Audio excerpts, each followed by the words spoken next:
And most companies don't die because they do a major mistake. Most companies die because they run out of money. I was honestly a little naive. Scaling is make people move your company metrics. So there's a bunch of things to do when it comes to scaling, and I had to learn it the hard way. 2 million above budget was a killer for us. I might have some private money, but 2 million is a shitload of money. So in case this endeavor would fail, I would be broke. And I already had tears in my eyes because I was thinking, how can I explain my boys, the kitchen crew, that we have to close the restaurant? It's a lovely, typical story of entrepreneurship. From 0 to 2 Michelin stars in only 4 months. Welcome to part 2 of my personal story. Welcome to Aesthetics and Biz solo episode. Part 1 is about my story from my childhood to 2018 when we opened our second clinic. Well, the first is a practice in Aarau, in a small Swiss city. And I'm now in 2018 where we are ready to open our clinic with a clinic license. It's today 4,000 square meters, so quite big. I was honestly a little naive. I thought, it was a new clinic and we had to hire the entire team at once, which was back then like 35 people. And I thought, I just hire this 35 people. I determine one person to be the leader and then it's good. It's not working like this. So the big difference between a single clinic and a scaling concept is a single clinic you can lead by family style, you know everyone.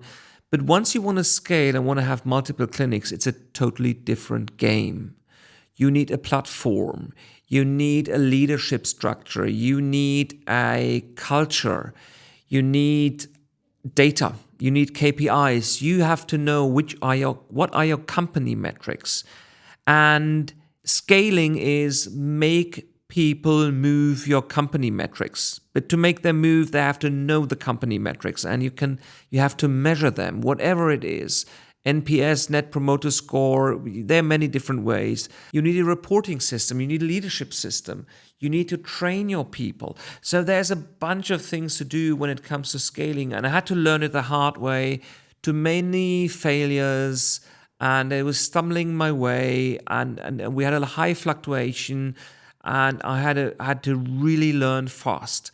And the thing is, why do you have to learn fast? Because when you grow and ramp up a business, you're always tight in money. Money is the main problem, liquidity. And most companies don't die because they do a major mistake. Most companies die because they run out of money. And then it's done. And it's not that easy to get money, right? Especially when you're a startup and you start growing.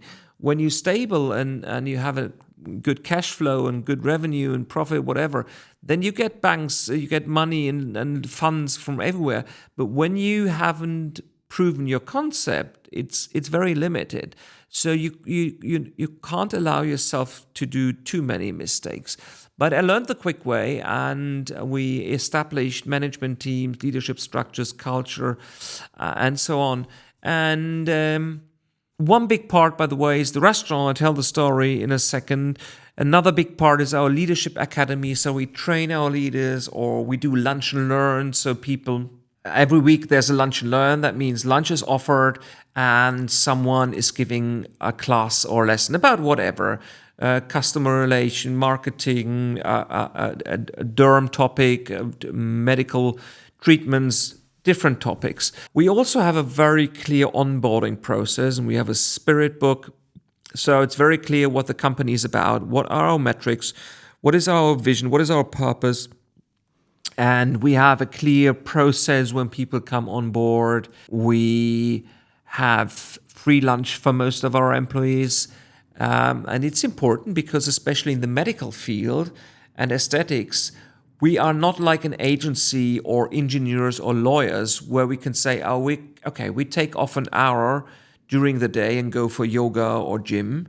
and then they can work in the evening. That's not working with us. We have a clear schedule, and we are determined by our patients and their needs. But we have one big break, especially we do. That's the lunch break. And before, people were going to a supermarket, getting cheap food, and sitting somewhere all over the place.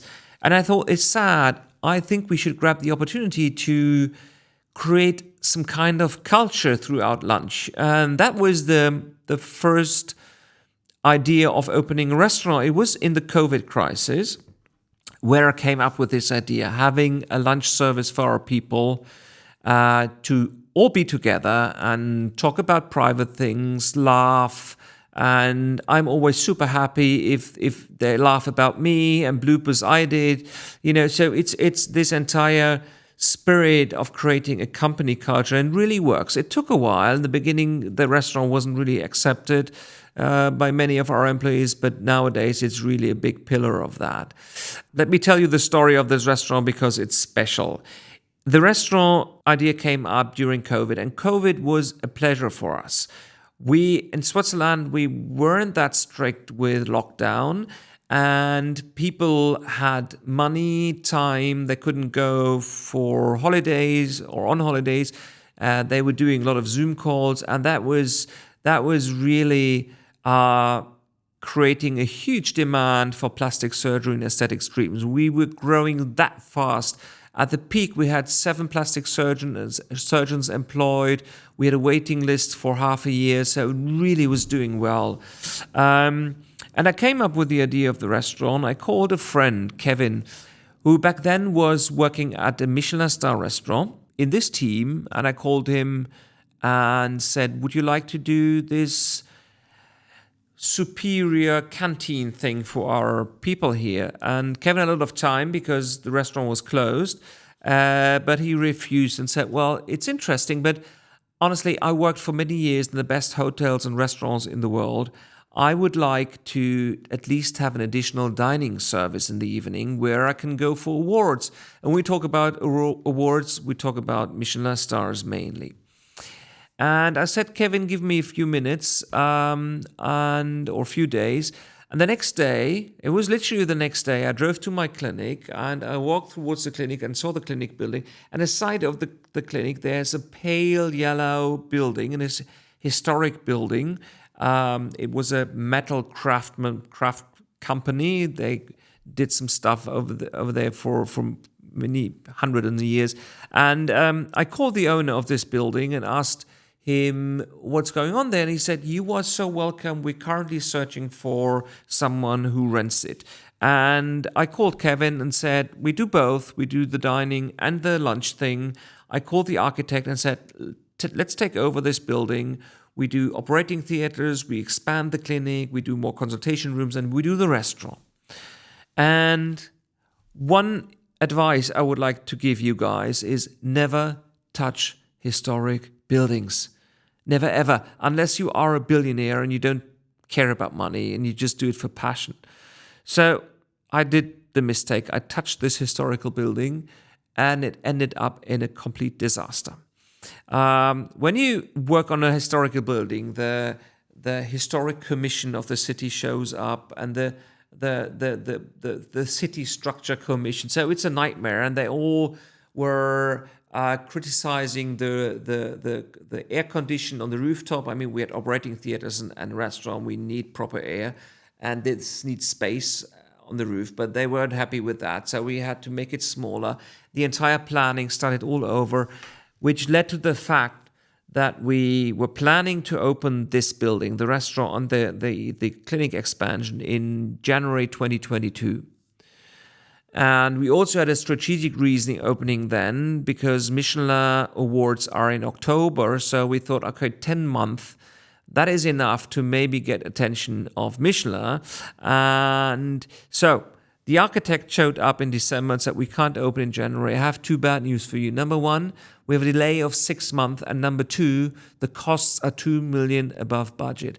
Now, breathe for a second. This is a devastating message. We had 25 people on the payroll.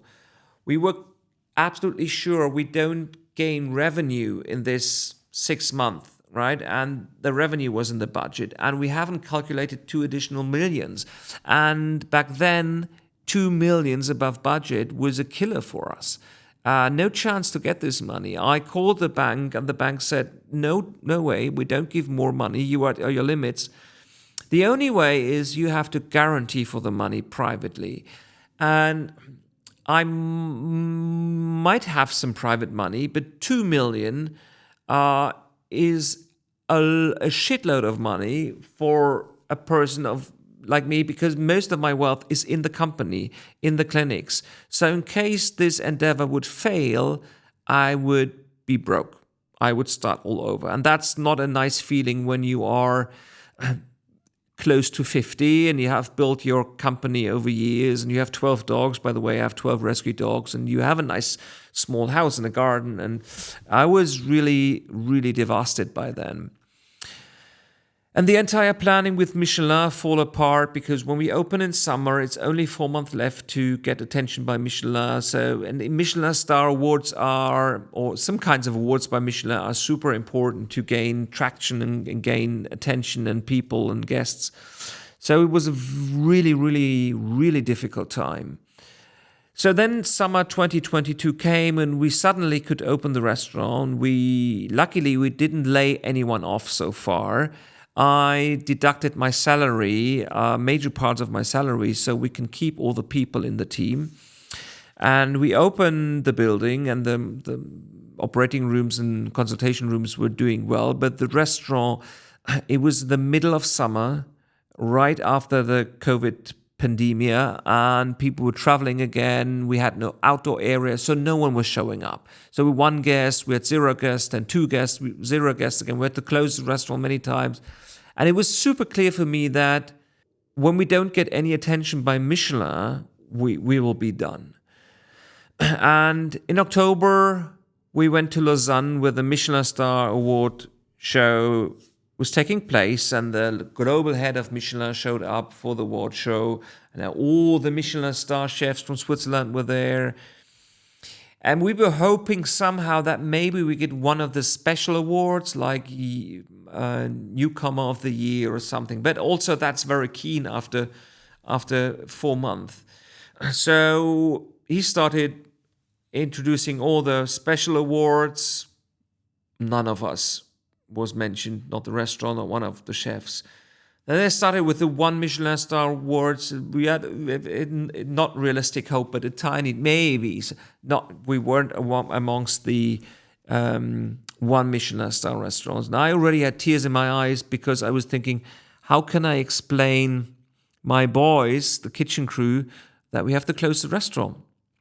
And all the people were watching on YouTube, my clinic, the restaurant crew, private families, and I was mentally down, breakdown. And until today, it's very emotional. Then they started to call out the 2 Michelin star restaurants.